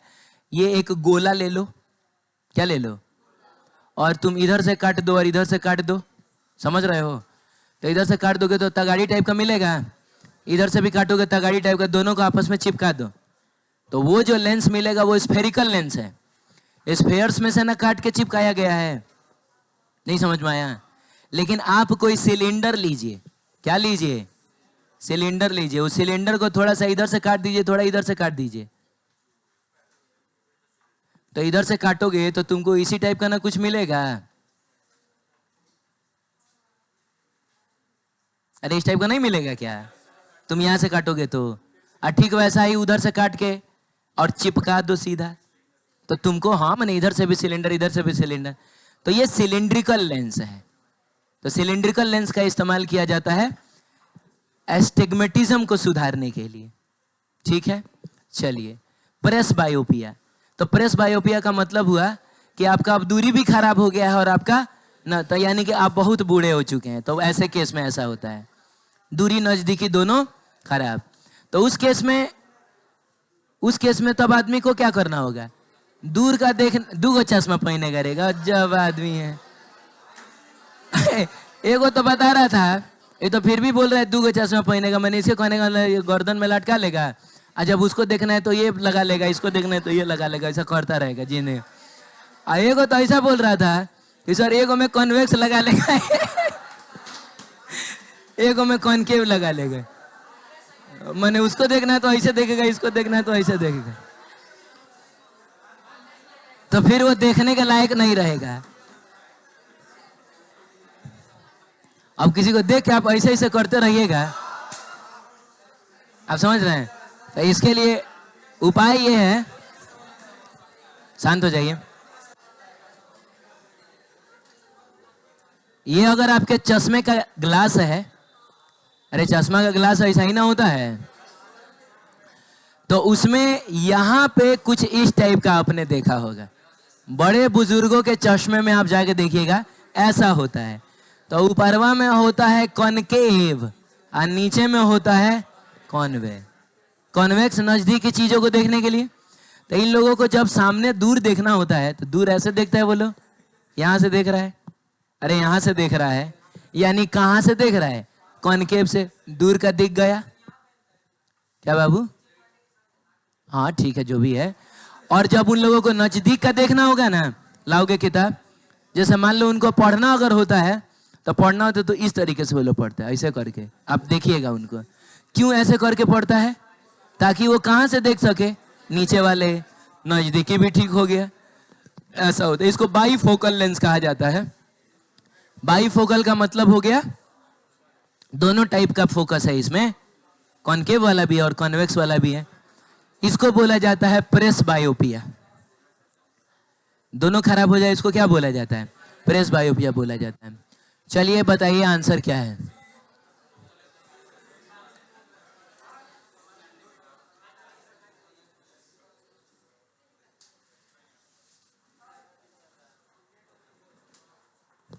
हाँ बोलो, पहला वाले का आंसर क्या है? सी हो जाएगा ना। 25 सेंटीमीटर लात खाए बगैर तुम लोग मानोगे नहीं। ये तुमसे least distance of distinct vision पूछ रहा है। ये पूछ रहा है कि आंख के लेंस का फोकल लेंथ क्या होता है। इसका मतलब हुआ कि आंख का लेंस जिस समय पूरी तरीके से रिलैक्स्ड हो, बोलो, उसी समय ना इनफाइनाइट की चीज का इमेज रेटिना पे बनता है। नहीं समझ में आया? और फोकस का डेफिनेशन क्या है कि इनफाइनाइट पर अगर कोई चीज है जिससे रेज कैसी आ रही हो, पैरेलल आ रही हो, वो जहां कन्वर्ज करेंगी वही पॉइंट ना फोकस होता है।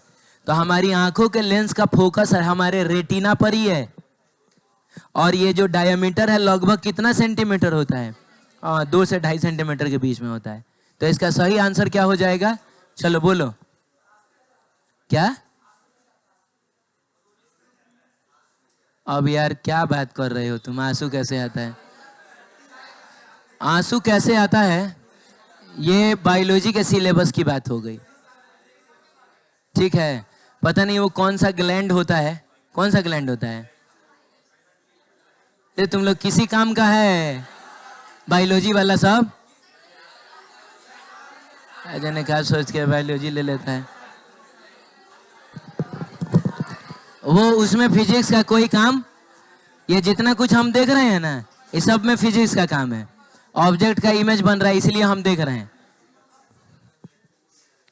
आना तो ढेर समझना होगा तो आओ 4 लद्दे देते हैं, आंसू आ जाएगा। ठीक है? चलो इधर देखो, सही है। चलो दूसरे वाले का बताओ। कॉन्वेक्स लेंस से, अरे यार तुम लोग कॉन्वेक्स लेंस से क्या सुधारते हो? नजदीकी सुधारते हो, और नजदीकी का मतलब होता है फार साइटेडनेस। आंसर हो जाएगा B. The lens which use to remove short sightedness. Short sightedness का मतलब दूरी खराब है, दूरी खराब है। माइनस में चश्मा लगता है, माइनस का मतलब कॉनकेव, बीच में पतला, साइड साइड में मोटा। आप समझ रहे हैं? हाँ, तो ऐसे लोगों का चश्मा कभी भद्दा नहीं लगेगा, क्योंकि साइड साइड में फ्रेम ना होता है। तो मोटा वाला पार्ट चला गया फ्रेम में, अब पतला वाला पार्ट बीच में है, तो ऐसे में देख कर पता भी नहीं चलता कि पता नहीं इस चश्मे में पावर है कि नहीं। लेकिन जिसने कॉन्वेक्स लेंस पहना है उसका बीच में होता है, बाबू भैया है ना, हाँ, साइड साइड में होगा पतला, तो बीच में अगर मोटा हो जाए तो वो थोड़ा सा दिख जाता है, पता चल जाता है कि इसमें तो पावर है। खैर छोड़िए, तो क्या होगा बताइए? शॉर्ट साइटेडनेस, दूरी को सुधारना है, दूरी को सुधारना है, कॉनकेव। चलो क्या है?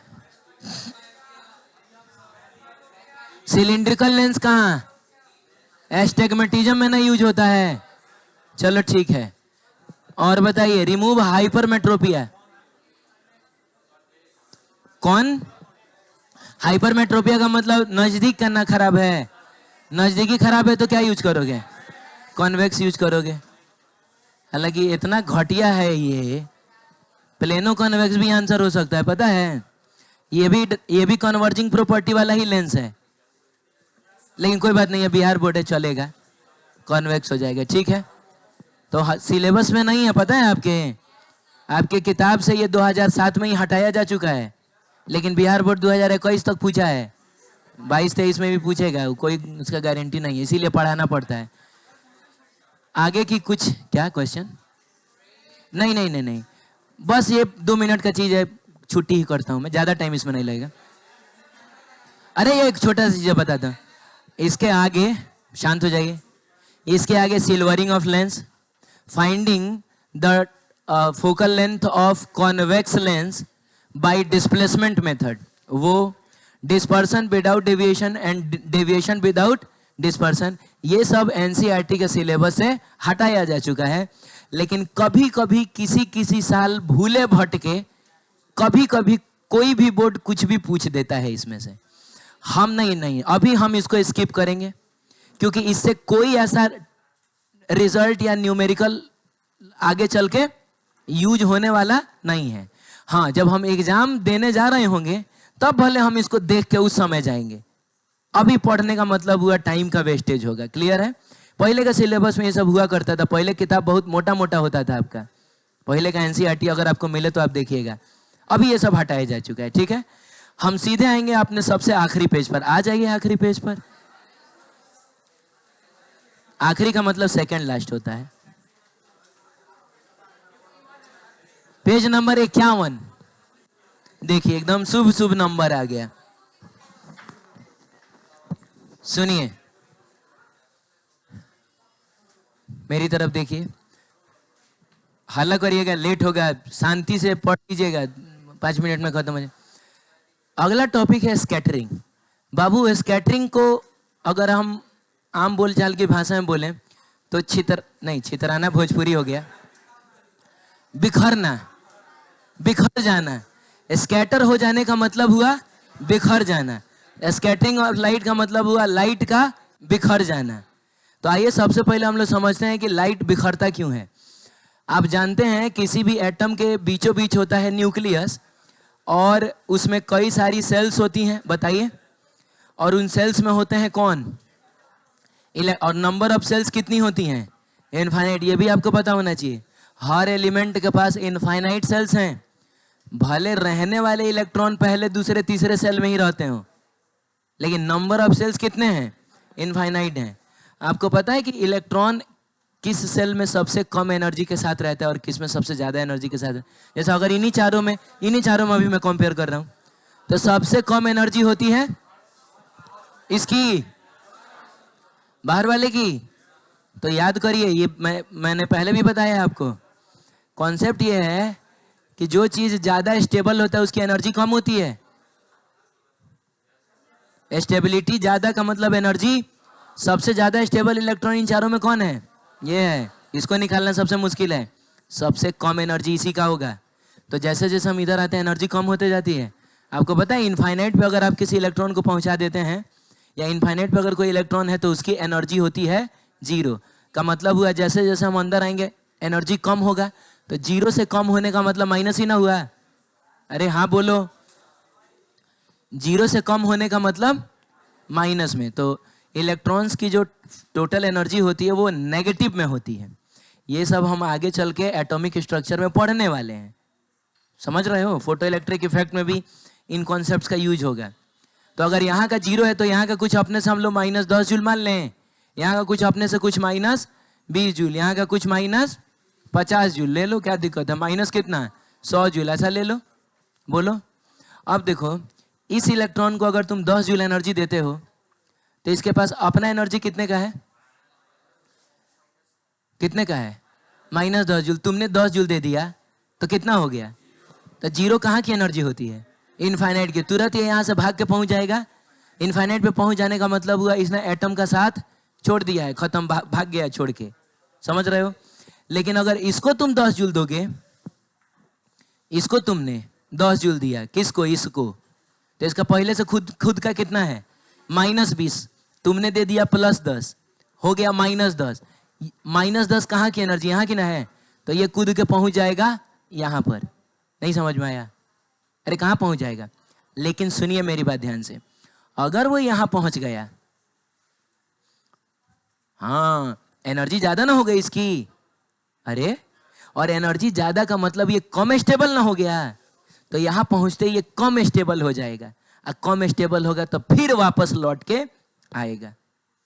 बोलो, इसको अपनी गलती का एहसास होगा कि यहाँ तो मेरी एनर्जी ज्यादा हो गई, मैं कम स्टेबल हो गया, वापस लौट के आएगा। और जब ये वापस लौट के आएगा ना, तो जितनी एनर्जी इसने गेन की थी उतनी एनर्जी को ये वापस से रिलीज कर देगा। समझ में आया? स्कैटरिंग में हम इसी कॉन्सेप्ट का भी यूज करेंगे। और आइए देखते हैं क्या होता है। जैसे मान लीजिए कि इधर से कोई लाइट आया, किस कलर का लाइट आया? मान लीजिए पीले कलर का ही लाइट आया। यहाँ पर कोई एटम है, कोई मॉलिक्यूल है? नहीं। तो इसके अंदर के जो इलेक्ट्रॉन्स हैं उन्होंने इस लाइट को एब्जॉर्व कर लिया, क्योंकि लाइट के पास एनर्जी होती है। अरे बोलो ना, मान लो वही 10 जूल एनर्जी है इसके पास, और उसी इलेक्ट्रॉन ने, जिसकी बात अभी हम कर रहे थे, अरे यार, उसने इसको एब्जॉर्व कर लिया। तो एब्जॉर्व करके इलेक्ट्रॉन एक्साइट ना हो जाएगा? क्या है यार, एक्साइट होने का मतलब अपने हायर एनर्जी लेवल में चला जाएगा। वहां जाने के बाद वो अनस्टेबल हो जाएगा और फिर वापस लौटेगा। तो जब वापस लौटेगा तो जिस एनर्जी को उसने एब्जॉर्ब किया था उस एनर्जी को वो वापस से रिलीज कर देगा। और रिलीज करने का कोई स्पेसिफिक डायरेक्शन नहीं होगा, उसको जिधर मन करेगा उधर रिलीज करेगा। मन करेगा तो इधर रिलीज कर देगा, मन करेगा तो इधर रिलीज कर देगा, मन करेगा तो इधर रिलीज कर देगा। अरे आप बात समझ रहे हैं? तो मान लीजिए कि ढेर सारी लाइट्स आ रही हैं, पीले कलर का ढेर सारा लाइट आ रहा है, और ढेर सारा मॉलिक्यूल है, ढेर सारा एटम है।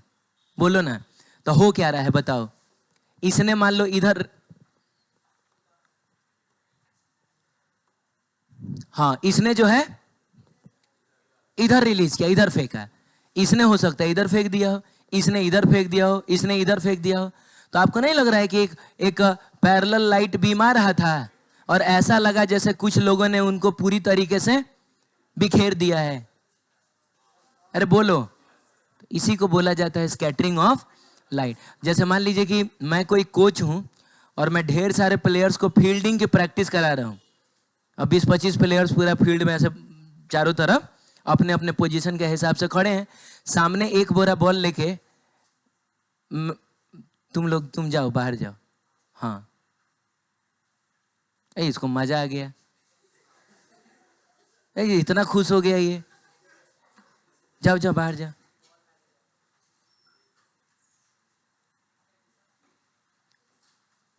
तुमको पचेगा नहीं है। सामने मान लो एक बोरा बॉल लेके मैंने किसी को खड़ा किया है और मैं उसको बोल रहा हूँ कि तुम मेरे पास बॉल फेंकना, मैं बाकी लोगों को कैच की प्रैक्टिस कराऊंगा। तो सामने से बॉल तो आ तो एक ही डायरेक्शन में ना रहा है, और मैंने बॉल को पहले कैच कर लिया का मतलब मैंने उसको एब्जॉर्व कर लिया। उसके बाद अब अपने इंटरेस्ट के अनुसार मान लो हमको उसको अभी कराना है तो मैं उधर फेंक दूंगा, उसको प्रैक्टिस कराना है मैं उधर फेंक दूंगा, जब पीछे वाले को कराना मैं इधर फेंक दूंगा। तो मैं कर क्या रहा हूँ? आपको नहीं लग रहा है उस आने वाले बॉल्स को मैं पूरे फील्ड में स्कैटर कर रहा हूँ? आप देखिए ना पूरे फील्ड में हर जगह आपको बॉल ही बॉल दिखाई देगा। अरे है कि नहीं? तो ये है स्कैटरिंग।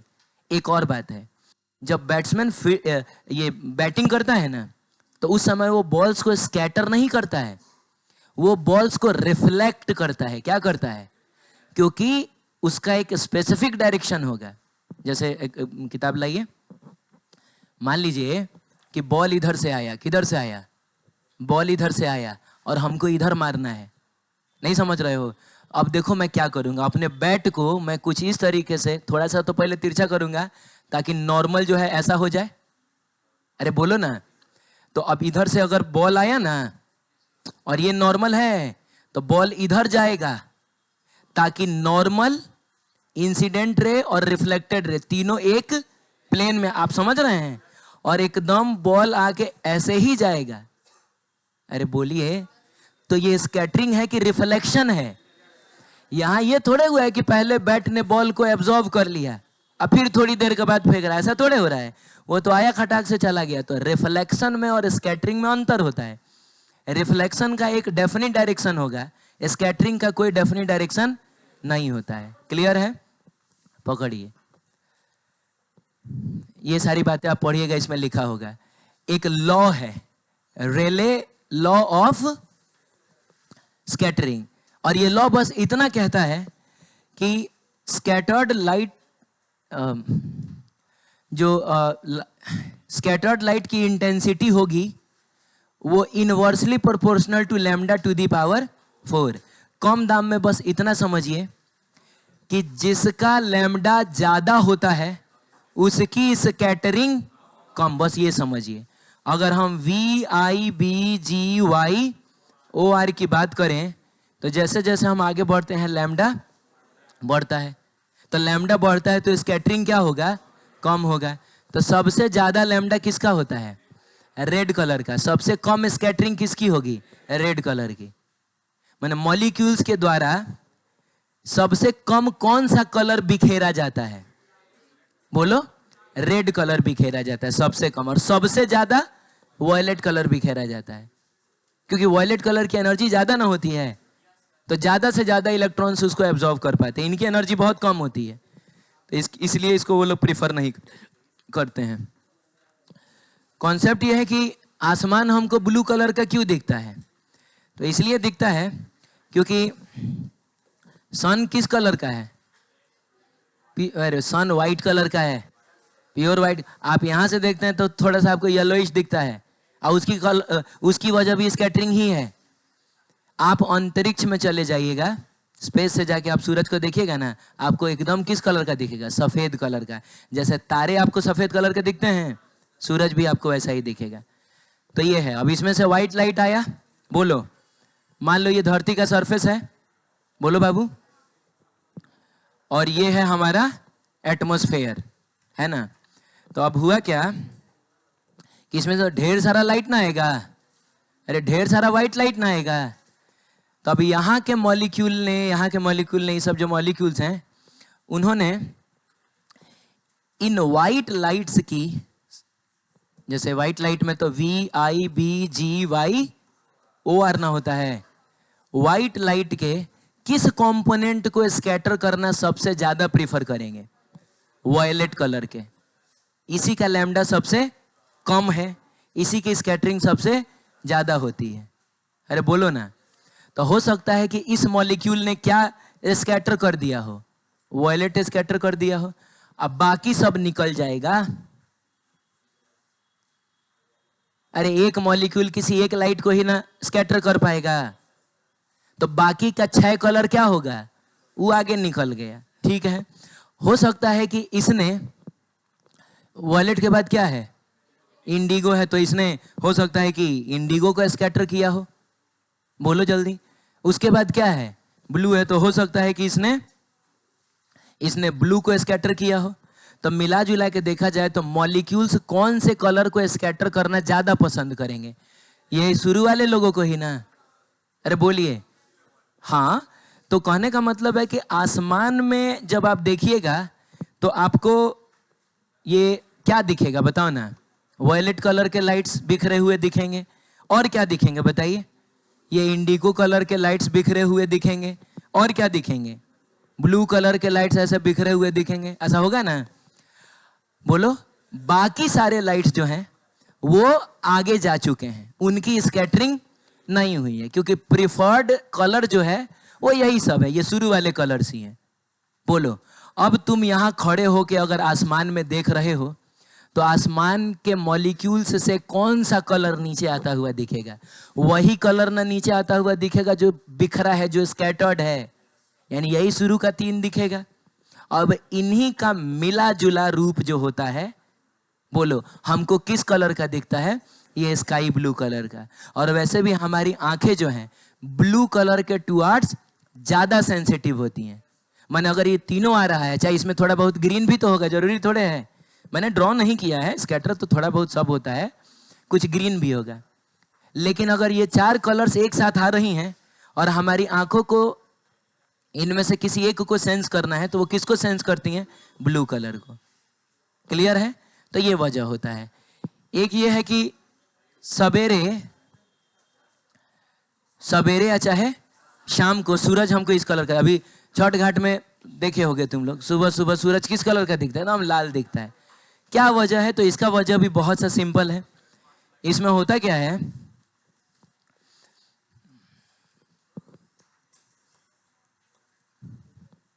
होता क्या है कि जैसे ये धरती है, ठीक है, और ये धरती का एटमॉस्फेयर है, और सुबह सुबह तो सूरज यहाँ ना होगा, बोलो, और तुम मान लो यहाँ से खड़े होकर देख रहे हो, तो सन से जो लाइट आता है उसको एटमॉस्फेयर में इतना डिस्टेंस ट्रेवल करना है, बोलिए, तो सनलाइट तो व्हाइट ही ना होता है, तो VIBGYOR में सबसे पहले कौन सा कलर स्कैटर कर दिया जाएगा, वॉयलेट कलर को यहां बिखेर दिया जा चुका है।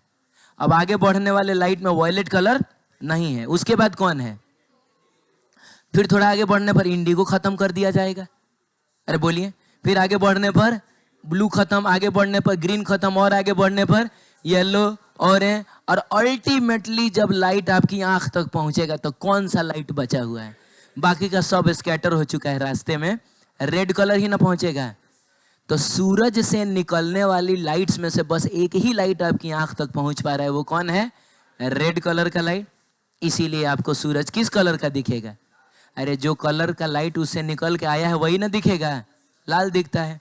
लेकिन दोपहर में क्या होता है, दोपहर में सनलाइट को हमारे एटमॉस्फेयर में बस इतना ही डिस्टेंस ट्रेवल करना है। अब लीजिए, एटमॉस्फेयर की मोटाई वही है, लेकिन सवेरे ज्यादा डिस्टेंस और दोपहर में कम डिस्टेंस, तो क्या होगा, वॉयलेट कलर स्कैटर्ड, बोलिए, इंडिगो क्या स्कैटर्ड, ब्लू क्या स्कैटर्ड। इसीलिए दोपहर में आप आसमान देखिएगा किस कलर का दिखता है, ब्लू कलर का, क्योंकि सनलाइट का ये तीनों कंपोनेंट जो है, या थोड़ा बहुत ग्रीन भी ले लीजिए, अरे बोलिए, वो कहां बिखर चुका है, वो आसमान में, इसीलिए आसमान आपको इनके कॉम्बिनेशन का दिखेगा, अरे बोलो। लेकिन अब चूंकि कम डिस्टेंस ट्रेवल करना है ना, तो ये लोग जो है वो स्कैटर नहीं हो पाते, इसमें आप थोड़ा ग्रीन भी ले सकते हैं। और इन लोगों का जो मिला जुला कॉम्बिनेशन है किस रूप में दिखता है, येलोइश दिखता है। तो इसीलिए दोपहर को सूरज हमको कैसा दिखता है, येलोइश। फिर शाम के समय भी वही कहानी होगी, शाम के समय भी ज्यादा डिस्टेंस ट्रेवल करना है, सही है। एक और चीज है, क्या क्या बाबू, अच्छा आप इस पर चर्चा करेंगे, ठीक है ठीक है ठीक है। इतना ये बता देता हूँ स्टार्स के साथ क्या होता है। ट्विंक क्या है, मैंने ट्विंकलिंग पूछना चाहिए। अच्छा ना, स्टार सफेद क्यों दिख रहा है ये पूछना है। ठीक है ठीक है, पहले ये देख लेते हैं कि क्लाउड हमको ये सफेद कलर का दिखता है ना ऐसा। अरे मतलब इस मौसम में जब बारिश वारिश का मौसम ना हो तो उस समय बादल आपको कैसा दिखता है? व्हाइट कलर का दिखता है। इसके पीछे की वजह यह है, शांत हो जाइए, इसके पीछे की वजह यह है कि जो बड़े बड़े पार्टिकल्स होते हैं ना, जैसे बादल में क्या एयर पार्टिकल्स है? नहीं, बादल में वाटर के ड्रॉपलेट्स हैं जो कि बड़े बड़े पार्टिकल्स हैं। हालांकि कुछ डस्ट पार्टिकल्स भी होते हैं, कुछ स्मोक के पार्टिकल्स भी इसमें होते हैं।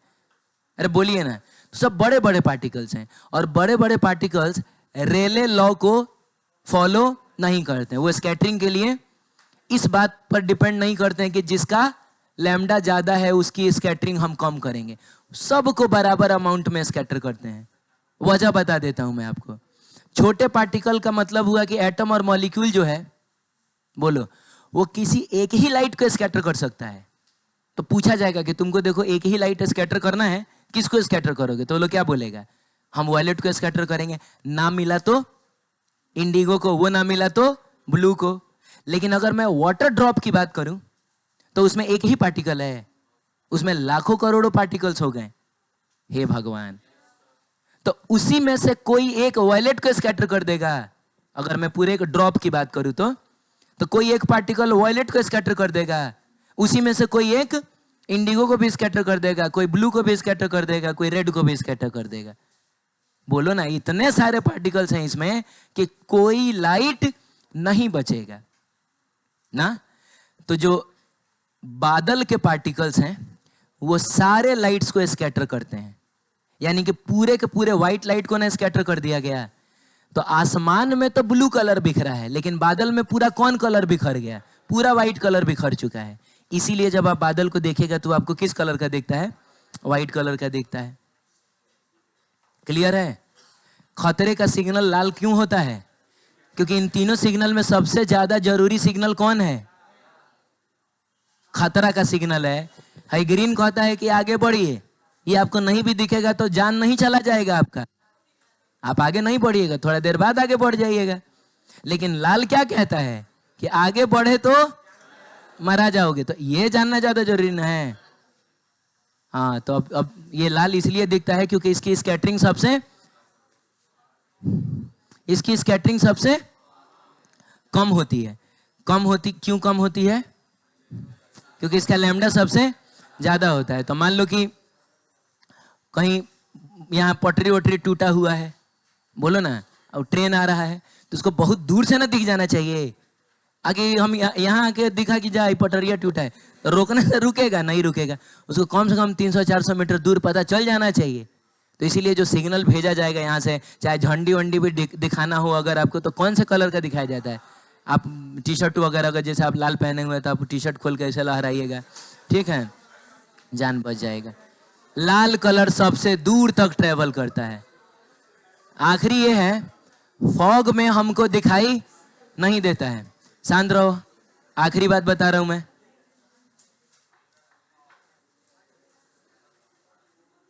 फॉग का मतलब समझते हो? क्या मतलब होता है? धुआं। ओस नहीं ना, ओस होता है ना धुआं होता है। ओस उसको कहा जाता है जो जमीन पे गिरा होता है। जो हवा में होता है उसको कुहासा बोल सकते हैं या धुंध कह सकते हैं, फॉग कहा जाता है। फॉग जो होता है वो मिक्सचर होता है डस्ट पार्टिकल्स, एयर के वाटर के ड्रॉपलेट्स, स्मोक के पार्टिकल्स, अरे धुआं वगैरह होता है ना, उसके पार्टिकल, उन सब का मिक्सचर होता है जो कि फॉग होता है। और फॉग में आपको बढ़िया से दिखाई, जैसे गाड़ी जो लोग चलाते हैं ना उनसे पूछिएगा, वो जैसे जो कार वार लोग चलाते हैं तो कुहासा में धुंध में कार चलाना बहुत मुश्किल काम है। बस 1 से 2 मीटर आगे आपको दिखाई नहीं देता है। छोड़िए ना गाड़ी चलाना, आप लोग साइकिल नहीं चलाते हैं? अगर बहुत कुहासा हो, सवेरे अगर स्कूल जाना होता है तो उसमें हम लोग बहुत धीरे धीरे साइकिल क्यों चलाते हैं? क्योंकि हमको 2-4-5 मीटर के बाद ही नहीं दिख रहा है कि क्या है। अरे बोलो, तो ये पूछ रहा है कि फॉग में हमको क्लियरली दिखाई क्यों नहीं देता है? तो इसका रीजन तो बहुत ही सिंपल है। जैसे मान लीजिए कोई यहाँ पर है और कोई यहाँ से देख रहा है, तो फॉग का मतलब हुआ ना कि बीच में बहुत पार्टिकल्स आ गए। जिसमें कुछ एयर के पार्टिकल्स होंगे, बोलिए, कुछ स्मोक के पार्टिकल्स होंगे, कुछ वाटर के ड्रॉपलेट होंगे। अब इसमें से लाइट निकला ना, तो कहने का मतलब इतने ज्यादा पार्टिकल्स हैं, अरे डेंसिटी बहुत ज्यादा ना है, कि लगभग वो सब कलर के लाइट को क्या कर देंगे, वो स्कैटर कर देंगे। यानी इससे निकलने वाला कोई लाइट आपकी आंख तक पहुंचेगा ही नहीं। अरे बोलो ना यार, इतने ज्यादा पार्टिकल्स हैं कि लाइट को पहुंचना ही नहीं देना, सब स्कैटर हो गया रास्ते में ही। और चूंकि ये बड़े बड़े पार्टिकल्स हैं तो रेड को भी नहीं छोड़ेंगे। बोलिए, तो ये चीज है, ठीक है। रेनबो है, नहीं एक्सप्लेन नहीं करूंगा मैं। अगर आपके पास समय नहीं है तो मेरे पास समय कहाँ से आएगा। और जिंदगी में आपने रेनबो देखा है कभी?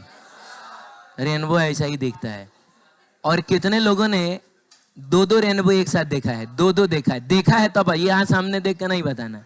आपने रियल जिंदगी में देखा है तो सुनिए, हाथ गिरा लीजिए। ये सही बात भी है, रेनबो अकेला नहीं बनता है। हमेशा कितना रेनबो बनता है? दो गो। एक थोड़ा गाढ़ा होता है जो सबने देखा होगा लगभग, और एक थोड़ा दूर बड़ा और धुंधला बनता है, जो कि पॉल्यूशन वगैरह आजकल इतना है कि शायद कभी कभी नहीं भी दिखता है। समझ रहे हो? ये जो गाढ़ा बना है इसको बोला जाता है प्राइमरी रेनबो। ये जो धुंधला बनता है उसको बोला जाता है सेकेंडरी रेनबो। प्राइमरी रेनबो और सेकेंडरी रेनबो में सबसे बड़ा डिफरेंस ये है कि प्राइमरी रेनबो में वॉयलेट नीचे होता है, रेड ऊपर होता है, और सेकेंडरी रेनबो में रेड नीचे होता है और वॉयलेट, आप लोगों को दिखाई दे रहा है ना? थोड़ा धुंधला है लेकिन दिख पा रहा होगा। ऐसा होता है। अब ये क्यों बनता है, ये क्यों बनता है, अब ये कभी फुर्सत में हम लोग इसको देख लेंगे, ठीक है। हाँ, एक और बात सुन लीजिए।